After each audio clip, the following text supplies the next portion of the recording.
Hey nerds! It's Geeks of Cascadia. Geeks of Cascadia.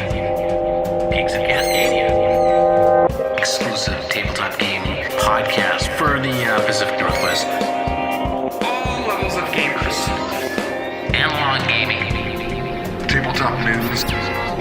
Dungeons and Dragons and magic. Stupid, mindless banter. There will definitely be some. That's probably our best. That's our best feature. You are listening to the Geeks of Cascadia podcast, featuring Steve Hobbs, Paul Anderson, and Joe Costa. Hey geeks, welcome to episode 38 again. I am Blue Samurai and I am with... The Costosaurus, sitting right next to the beautiful... I'm still Paul. And of course we are your podcast of tabletop gaming, news, con news, Kickstarter, developers, writers, all that kind of stuff. So we're kind of everything when it comes to tabletop games.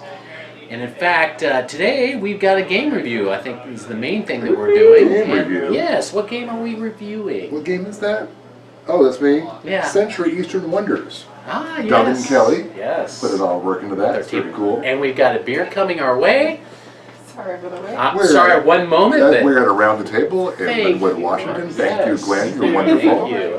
What kind of beer is this? That's the porter. The Porter. Oh, that's a good one, dude. I had that a couple days ago when I was away. Delicious. So, I didn't mean to break this up. I'm sorry, gang. Why don't we go right into the con news? Con news. Okay. We have a number of things coming up very quickly here. And what is it, October now? Steamposium 5 is October 26th through 28th in Seattle, Washington. As you might guess, that is a steampunk sort of a thing. We've got KumuraCon, October 26th and 28th in the Oregon Convention Center. That is an anime culture and fandom combined convention. We also have coming up Geek Girl Con, which we talked about last episode. That's Seattle. That's October 27th and 28th.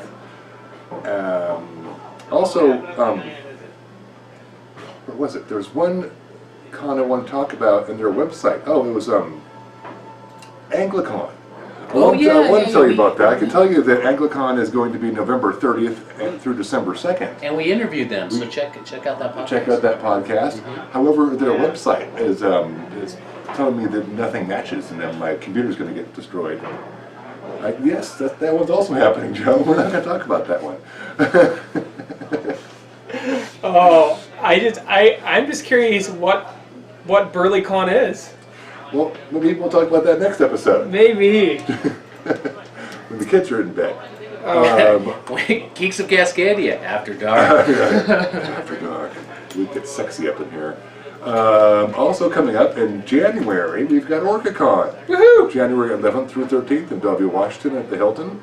Volunteer applications are live. So get on the website if you want to volunteer and come hang out with us. Things you might get to do is lend a hand at registration, answer questions at the info desk, coordinate games as the games room admin, or teach your favorite games as the games host, or many more things you might do. It's very fun. And we really need a lot of game hosts. That is something where I feel like we have a good amount, but we always need more.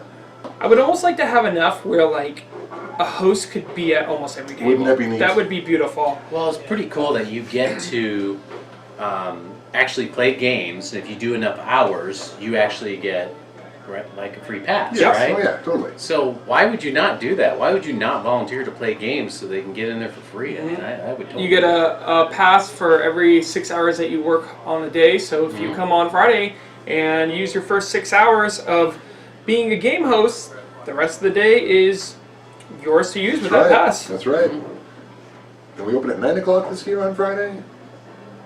I'm pretty sure we do. I don't know. You've got the con news. I have the con news. That's I remember. right. You're all on top of that. Happens. But We'll see. that would be Show awesome. up on Friday at 9. We'll see what happens. Also, there's still plenty of hotel rooms.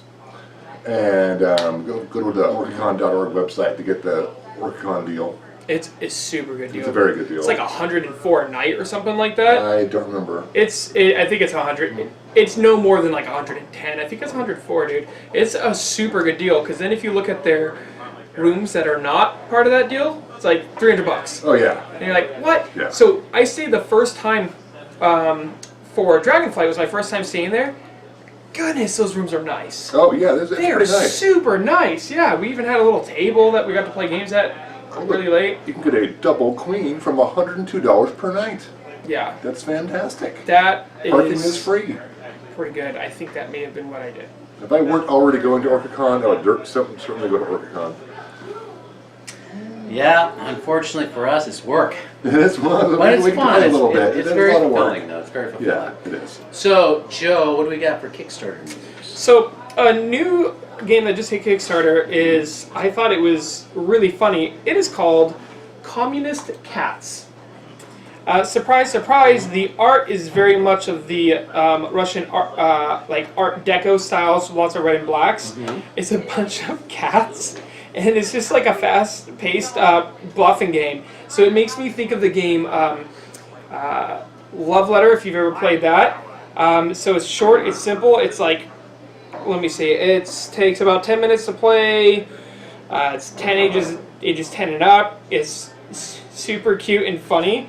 If you like cats, that's a good way to go, and it's just good because you can if play with you a like- good amount of people. Or if you like communism. I don't Yeah. like communism, but I like cats. All my so- fellow Marxists out there, Yeah. this would be a good game to pick up, even though this is going to be more of the USSR style of communist, That's not the the true fun- Marxism of communism. That's the Right. fun Throwing kind that of out there. communism. Is the Cats USSR. and communism. Yep. And then another game would be Waters of Nereus, and that is illustrated by the amazing Beth Sobel, who has been a guest of honor and has been a guest at our con before. She's amazing. She's relatively local, so that's through Dr. Finn's Games. And that looks like a really good game. So it looks like they'll probably hit their goal. Right now they're at about 10,000. Their goal is to hit about 18, which I think they'll do. And obviously, because it's Beth Sobel's art, it's very bright. It's very nice. vibrant. Yeah, and she's very good with even just faces of people. So there's even like crew cards that have the different faces of the different crews, and it's a really cool looking little game. And there is those of you that like to back and get sucked into Kickstarter exclusives, which I know there's people out there that hate them because then they feel like if they get it retail, they're missing out on something. Well, they chose not to back on Kickstarter, so that's on them. But they do have a Kickstarter exclusive expansion pack, so that's pretty cool too. And that's kind of I would say those are kind of the main big ones that I feel like we have time. Yeah, and gosh, you know what, I'm going to mention it just because I don't know exactly when this is going out. Okay. There's an RPG that looks amazing, and if you like Stranger Things, No. if you like Stranger No, I Things, don't. No. I was Love waiting for that. I Stranger don't. Horrible, Love horrible show. Stranger Things. Oh, good heavens. It's kind of like the 80s style thing. You're a bunch of teens. It's called Things from the Flood. It's actually a sequel to an RPG called Tales from the Loop. It looks really, really cool. So they have their sequel going up there, and you can also get the older stuff they have, and that's going on for another week as of 10/1/2008. So that'll be up till the 8th of October. That sounds cool. Yeah. I do want to throw out there our friends at Weather Gauge Workshop. They had a Kickstarter Yes. Right. for Congress, the board game. Unfortunately, they pulled it. It's canceled. Oh, They got no. about halfway to their goal, and I think they felt like they weren't going to make it. So, and this is usually, when a company usually cancels their game, I feel like, unless it's because of some controversy, which is absolutely not the case, No.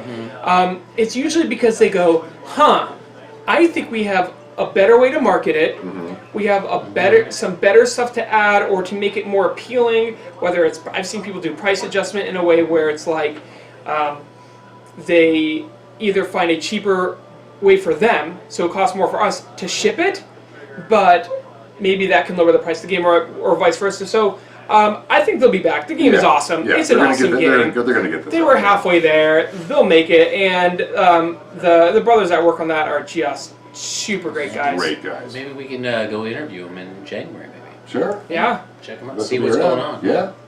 Cool. Anything else going on in terms of news? If not, I just let you No. know that Warhammer, or Games Workshop, is doing a bunch of pre-orders for their new things that are coming out with Necros, the 40K 2-player starter sets are coming out, so I think that's pretty cool if you love miniatures. No idea. The other thing that's coming out is new Black Powder releases coming out, dealing with the Crimean War. So again, if you love miniatures, check that out with Black Powder. Also, what I love the comic book Kick-Ass. I love the movie. I love the comic book. A board game is coming out. Awesome. Check that out. It's from I've never heard of this company, but it's CMON. It's Come on, right? Come on. That's CMON is short for Cool CMON. Mini or Not. They're Okay. the ones who have done Zombicide, Blood Rage. They've done a lot of those big games like that.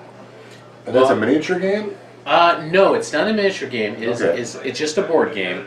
Well, But it's not just a board game. It's a board game. it's a board game. It's a board game. That's right. Well, have you Based on the Kick-Ass universe. Have you Awesome. played Potion Explosion? I have not. That is a really fun game. It's another game they put out, but yeah, Cool. their stuff's pretty good quality. So I'm really interested to see this. Me Well, too. Mark Millar or Yeah. Miller or however you want to pronounce You're it. right, He had this big deal with Netflix to put all this stuff on there in the entire universe, and I know he's been kind of pushing more stuff out. But a tabletop game, I think that's pretty cool. Very And cool. Check my it out. favorite illustrator, comic illustrator, John Romita Jr.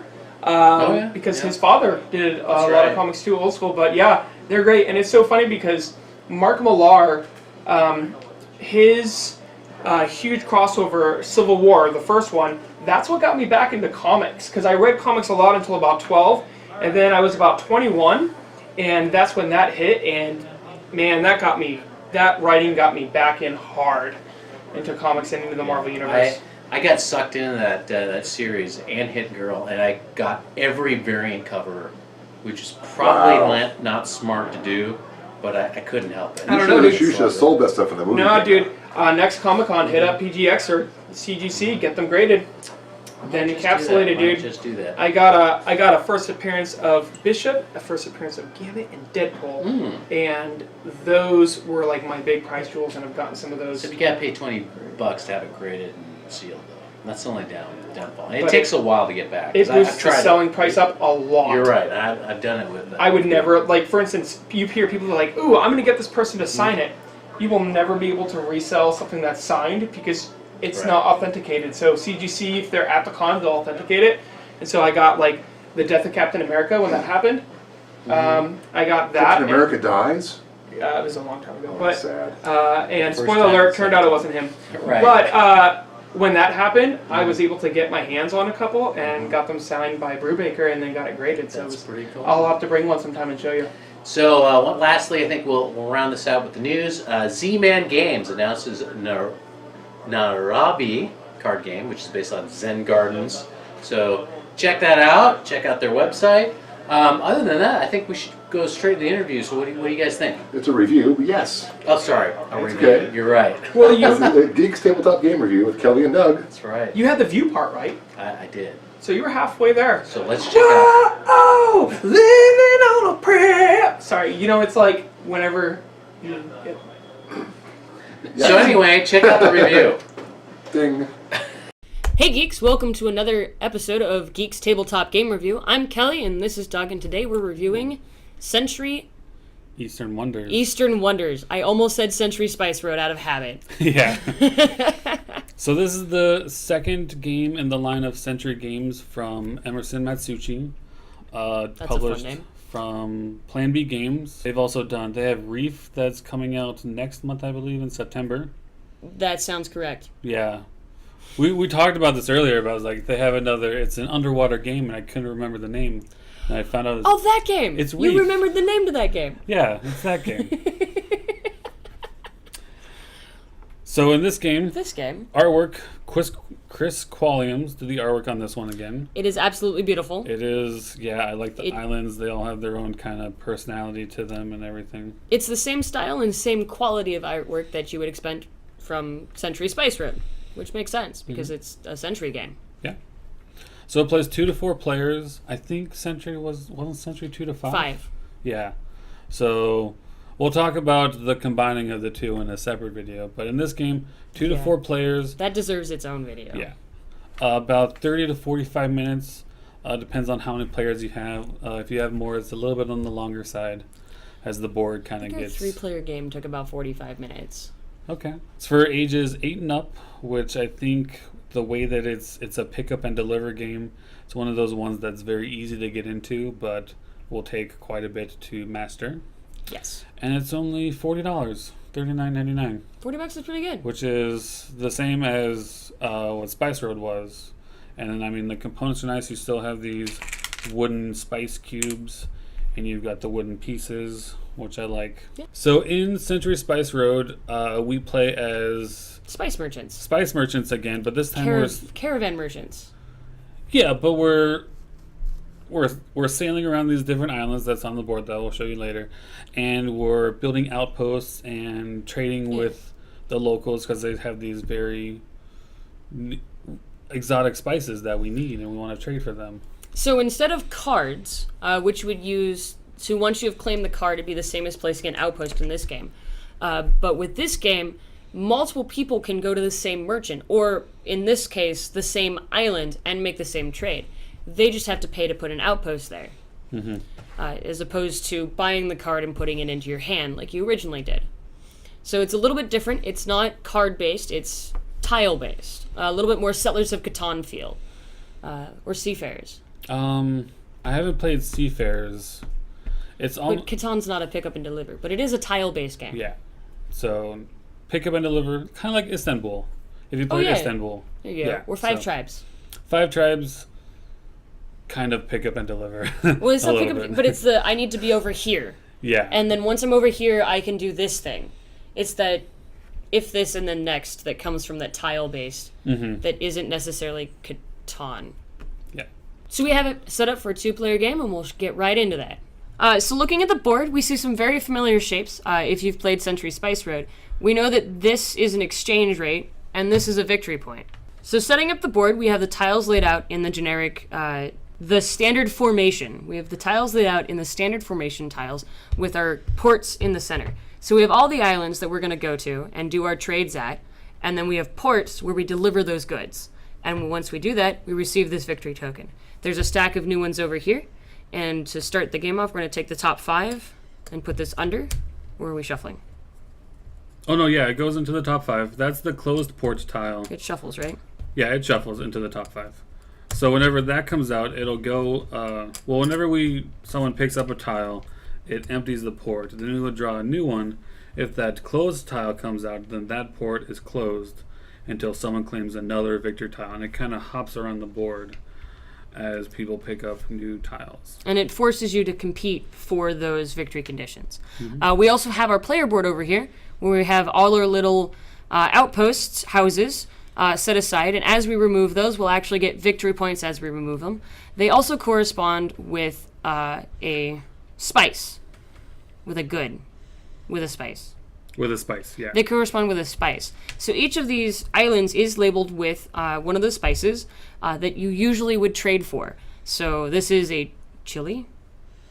Yes, it's from Chilies? the bottom up, it's ginger, chilies, mint, and cloves. Oh, Mint. tea. Tea. Tea and cloves. So this is a chili island, and I can trade mint for chili. So if we look at the other chili islands, you're more than likely going to get... It's tea for chili, but fine. Red is chilies. Yeah, but you said Tea. mint for chili. Fine, it's It's tea. tea. Tea or Tea mint? for chili. So we can kind of plan out our strategy for getting these ahead of time based on what we know we need to get. So knowing that this is a chili island and what we need to get to it will help us. That boggles my mind What? that it's like that. I'm looking at all these islands. Did you not notice that? No, I didn't. That at that island you get that good? You at least get that good, yeah. You get other things too, but you will at least get 1 cube of that good at that island. So starting with the person who's going to be going last. So I'm going to go first, so Kelly's going to go last. So you've already picked your starting spices. Now you get to place your boat out anywhere on the board. Choose wisely. This is a really hard starting board. It is. I've also picked my starting things. So let's said go that. here. Go there. What are your starting goods? I'm going to pick 4 yellow ones. That's pretty good. I thought so.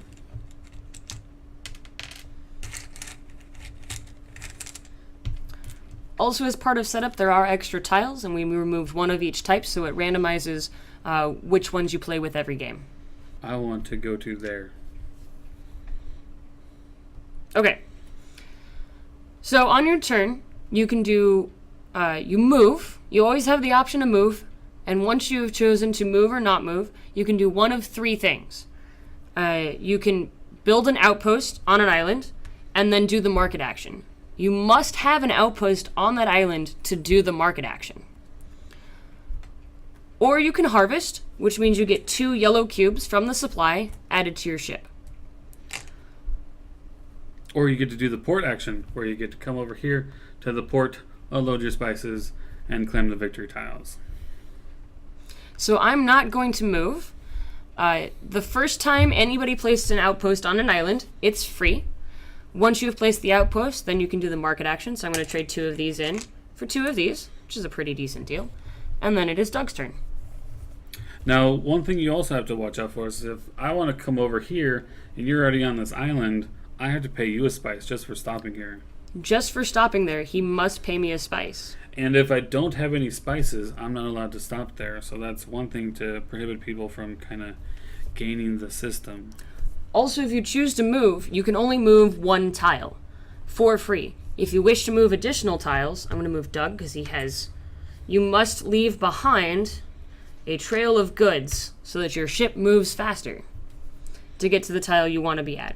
I'm not sure if he wants to trade 2 yellows for a green. I'm pretty sure he wants to trade 3 yellows I'm just gonna for a red and a green. Chill right here, put in 3 yellow spices, and give me a red and a green.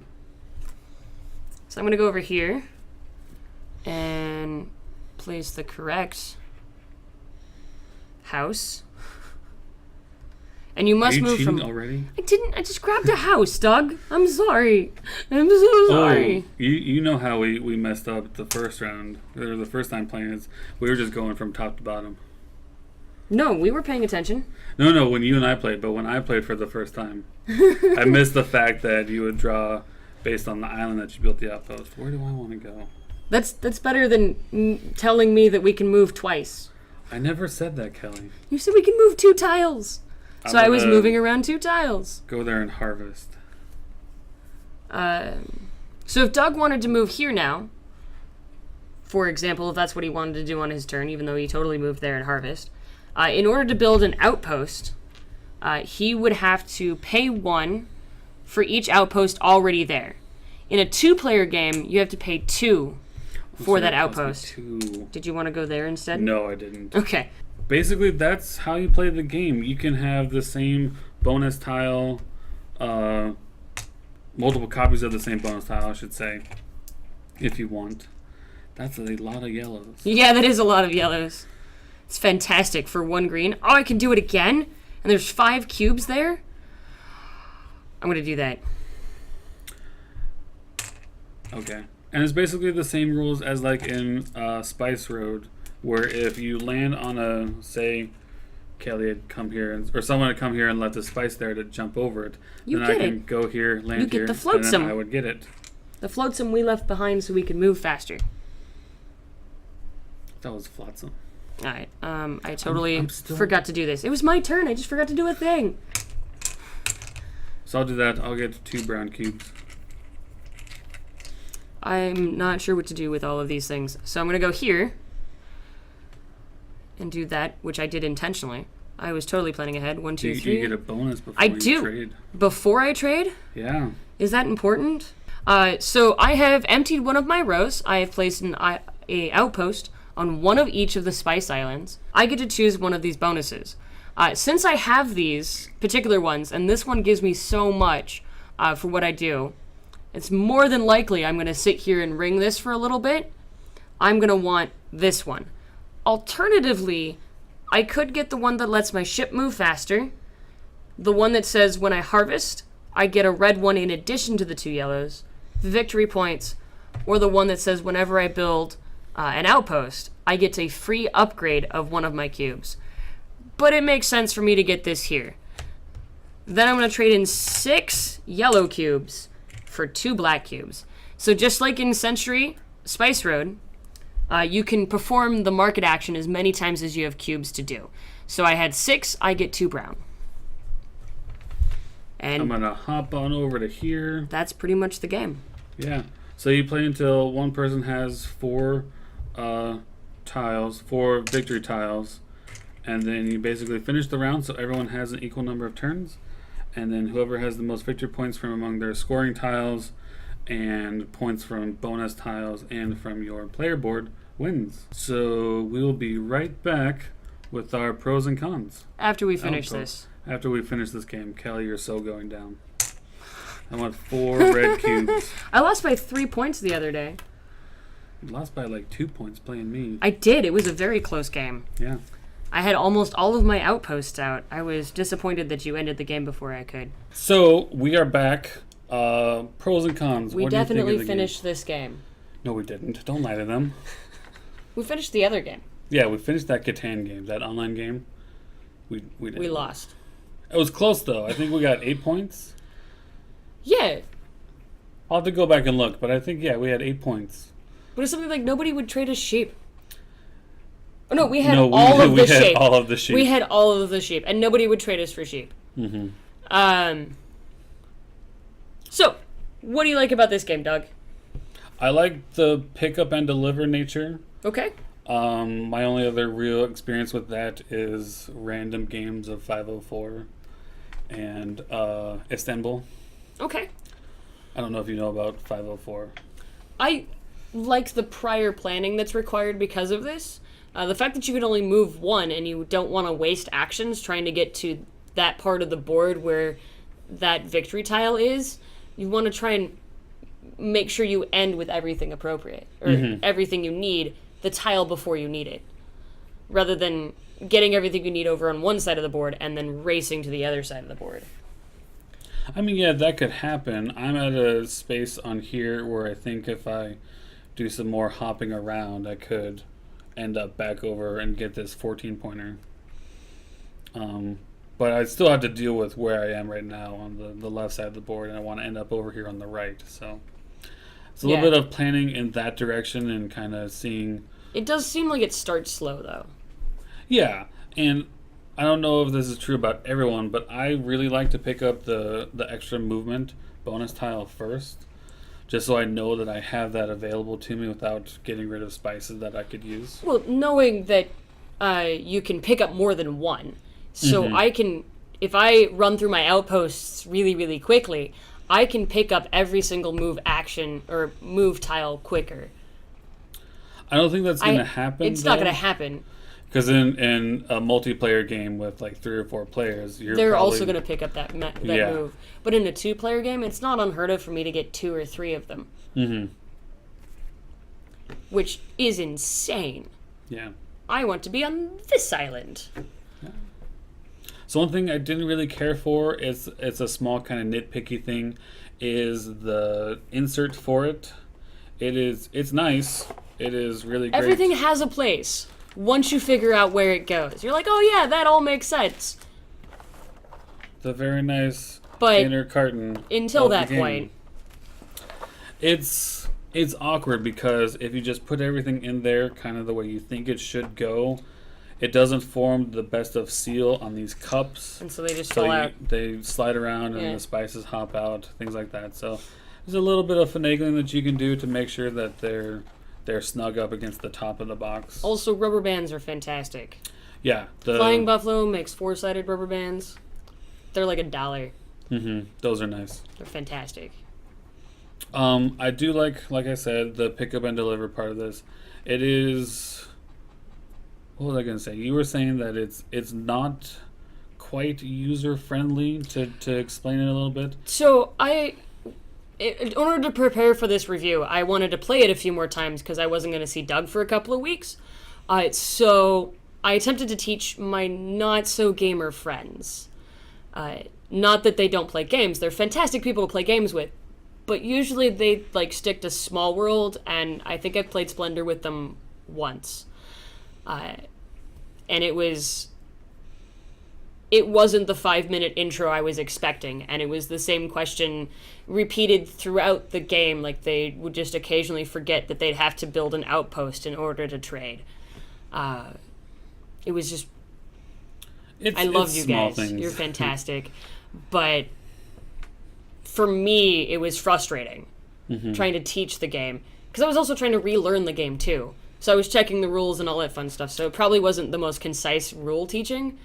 And I do like I like the outpost mechanics of the game. Oh, yeah. Yes, you need to have kind of this outpost here on this island so you can keep trading and gaining spices. I feel without the outpost mechanic, it's a completely different It'd be game. too easy. Yeah. There's no incentive to go to other parts of the island. Yes. Once you kind of have your engine going over here. So. Well, even once you get the engine going. But on the other hand, you're like, I need this thing over there, but it's going to cost me an extra 2 cubes to do it. Just to move there. Just to get the extra victory points. I think if it didn't cost to play the second outpost, none of the outposts would be worth victories. There wouldn't be any point. That would make sense. And then the next thought is, why would you have... The bonuses wouldn't start at the first one. And then why would you have outposts?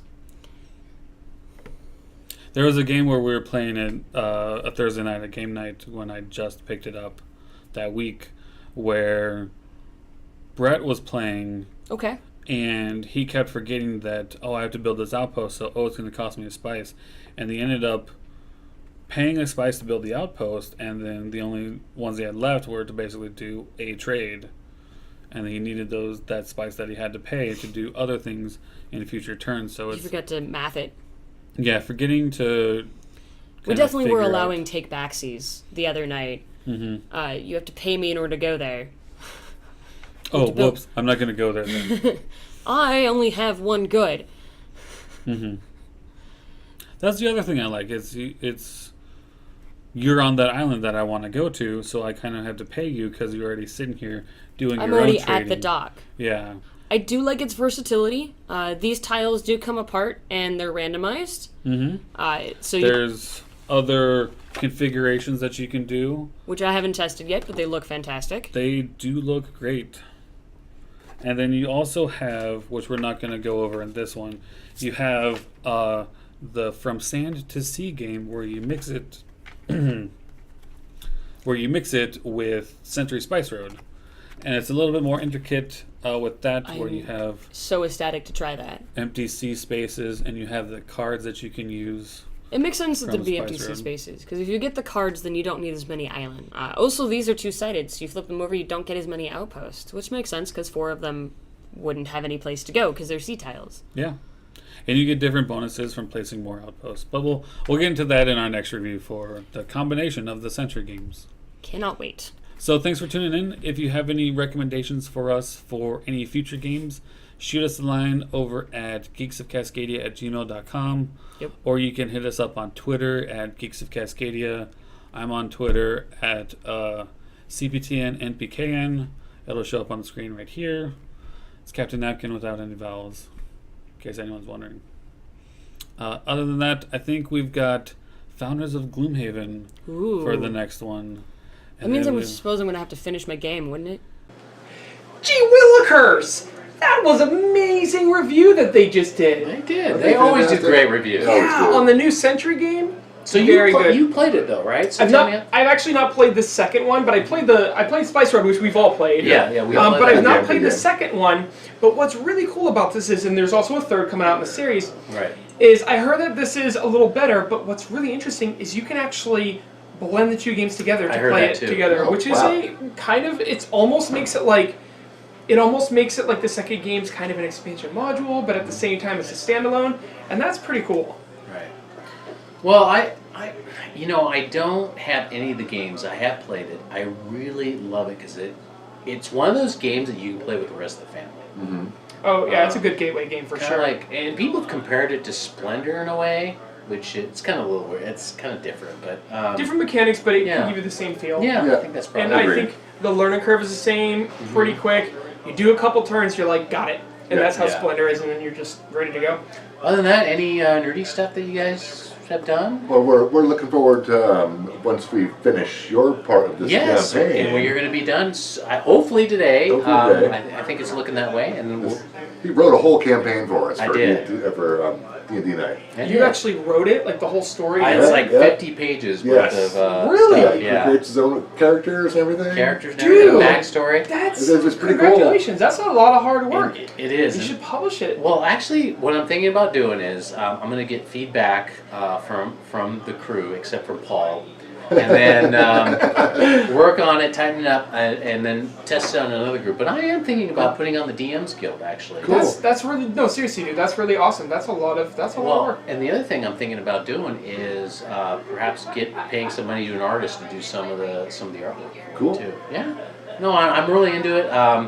I just love building kind of my own. It's not really my own world because it does take place in the Forgotten Realms, but doing my own characters and NPCs and everything, it just really gets the kind of the imagination going and the creative juices flowing.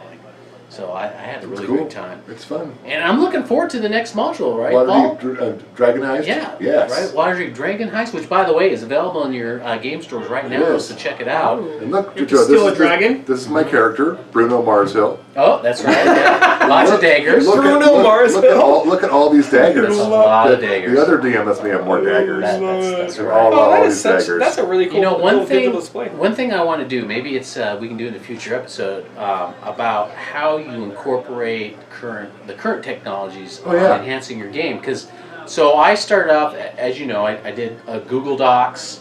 We did a little bit of using the email, and I know that Steve is doing the same thing. So he's dropping some maps in there, and I think it really enhances the game. But not just that, like, I mean, and again, I'm not as familiar with RPGs as I did D&D a couple times, but the whole layout that you've got digitally, Paula, and I know listeners, you can't hear it, but it's just like, it's so beautifully laid out and organized It's like- on this digital This platform. box is stuff I can do. Actions. I can attack. I can take a bonus action. What are my bonus actions? Yeah, and Paul I might can even click this. display it right here. I might while display it's talking something. about it. And this is what D&D Beyond. This is D&D Beyond. You build your character. You don't make any math mistakes. You don't forget anything. Is it free? It's free to a point. Free-ish. Free-ish. Free-ish. Free-ish. Well, we should do a review of it. But is the ish really good? You should, yeah. Dude, that's really cool. Alright, That, yeah. I mean, Maybe we can That's- talk to Shelley Manzanoble. That'd be kind of cool. That'd be very cool. Yeah. That's not I don't know who that is, but I think that'd be awesome. Oh, well, she works for Wizards, actually. Yeah, she's on a tiny little podcast. Yeah. Well, that'd be awesome. I always love hearing about the people that do create a lot of these Yeah. RPGs. Like I said, I'm a huge reader. I love reading various types of books, and so even if I don't play RPGs as much, which I wanted to do more, I have a lot of respect for the work and the people that Oh, go yeah. into doing this. Oh, They're yeah. literally writing novels, Well, it's but you get to play them. It's too bad you're not into the fantasy setting, but maybe we keep on talking about Star Frontiers. One of these days we're gonna do it. But I will tell you, I really enjoy playing these games. It's been great and kind of a stress releaser to tell you the truth. And on top of that, I tell you what, especially what's going on now in the world, I'm really glad I played D&D Friday and Saturday nights when I went to high school and college. I am really happy about it. Yeah. Probably the best decision that I made, even though I wasn't very happy about it because I was sad that I wasn't invited to those big parties, but now I'm really happy I did that. Oh, you weren't at those parties? I was not. You were at those I parties. might have been at those parties. You were at those parties because you didn't invite me. That makes me sad. I only had one party. But now that you're kind of a full-blown nerd now, don't you wish you would have hung out with us? Yes, during the day. It's looking great. Oh my gosh. All right. Well, It's like a backhanded compliment. all right. Well, Hey, you're fun in the daytime. that's right. All right. I think we're done now. So with that, embrace the nerd, and I hope you make that saving throw.